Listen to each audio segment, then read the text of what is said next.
Into the nitty-gritty stages now over in the Europa Conference League as we enter the semi-finals. Only 4 clubs remain. Who will edge closer to the final? We'll take a look at that and much more next.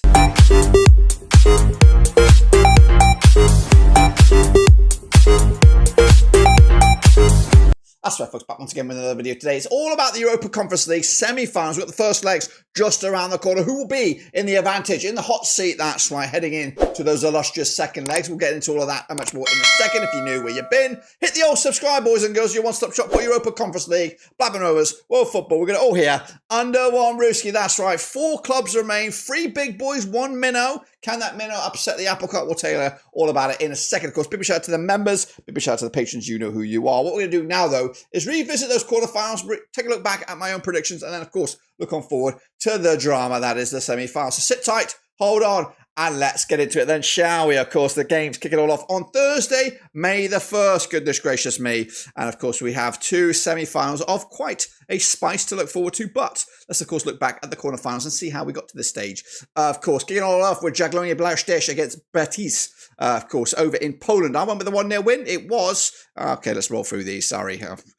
I don't even know what's going on. Anyway, Djurgårdens, I went with the 1-0 win over Betis. It's actually 1-1 on the night, of course. Meanwhile, Fiorentina did draw with Salish 2-2 against my 3-0 win. Chelsea also lost to Ligue, also 2-1. Goodness gracious me. All my predictions looking absolutely shit. And Rapid Vienna absolutely embarrassed by Djurgårdens 4-1. That went to extra time. Of course, it was level, I think.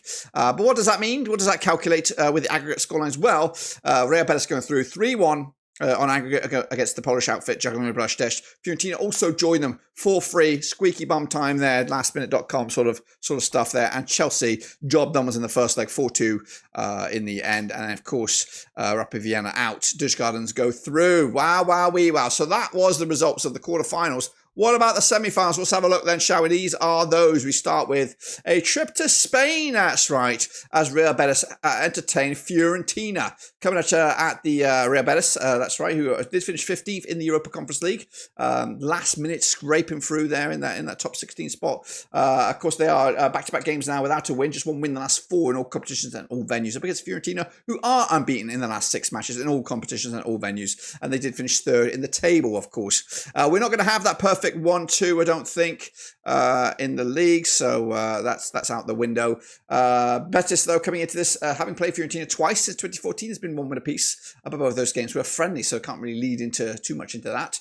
Fiorentina, though, on the back of that 2-2 draw against Salish, again with the disruption of the Pope's passing over in the Vatican there, the Serie A has been disrupted once so much. So there'll actually be 2 games before this game. It'll be the catch-up game, Cagliari against Fiorentina, taking place on the 23rd, and then this weekend's drama as Fiorentina host Empoli on this one. Of course, Fiorentina should win both those games according to the bookies odds on this one. We'll tell you about the bookies odds for this game in a second. As for Real Betis, double match week over in Spain, of course. Real Betis will take on Valladolid this weekend, or on the 24th, should I say.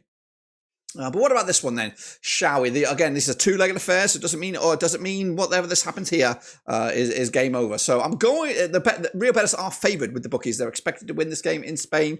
I think it'll be tighter than that. I think it's a 1-1 draw on the line here. Fiorentina started off the season very strongly, kind of dipped towards the middle end of the top end of the season, but they're going back to the good stuff now. They're making things difficult both domestically and in the cup competition. So I expect Fiorentina to make it very, very much in their hands heading into the second leg when these 2 sides lock horns in a week or so's time, following on from this game in Italy. So let's go on over to Sweden then, as Djurgårdens host Chelsea. That's right, Djurgårdens finished 5th in the league, so kudos to them. They are here into the final 4 up against Chelsea, who did finish top of the pops, of course, in the league with 18 points, perfect record, and they've been pretty much perfect, bar that defeat against Ligue also at Stamford Bridge. Now, these 2 sides yet to play each other, but Djurgårdens are coming into some back-to-back games without a loss. Chelsea on the back of just 1 win in the last 3 matches, 67% form in all competition. They do come into this on the back of that 2-1 win over Fulham. Djurgårdens picked up a 0-0 draw against GAIS over in the Swedish top flight. Coming at you, though, Djurgårdens will take on Oysters and Brunjevic over in the Swedish top flight before this game. And of course, a busy part of the season in Sweden. 3 games in the space of about a week.